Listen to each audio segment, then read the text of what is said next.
কিরে ভাই কি করিস? বসে আছি দেখো তো এভাবে কেন বসে আছিস ভাই? তুমি আসবে বলে আচ্ছা তোর মন খারাপ কেন? একা একেলা মন আরে ভাই আমি থাকতে তুই একা কিভাবে? তুই কে আমার আমি কে মানে?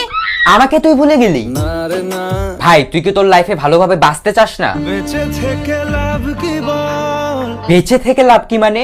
মরে গিয়ে তুই কি করবি? তারা হয়ে জ্বলে যাব হ্যাঁ আরো? পাখি হয়ে ধরা দেব ভাই তুই চেষ্টাটা কি করছিস বলতো? তাকে আটকে রাখার চেষ্টা ভাই দেখ যে চলে গেছে তার কথা ভেবে আর নিজের সময় নষ্ট করিস না, মুভ অন কর। না রে না না মানে এভাবে তুই আর কতদিন থাকবি ভাই? জানি না যাব কদ্দূরে এখনো ভাই আমি তোকে ভালো মতন বলছি তুই ওকে ভুলে যা, আমি ওর চেয়ে আরো অনেক ভালো মেয়ে তোকে এনে দেবো। লাগে না লাগে না তাহলে এভাবেই থাক শালা, আমি চললাম।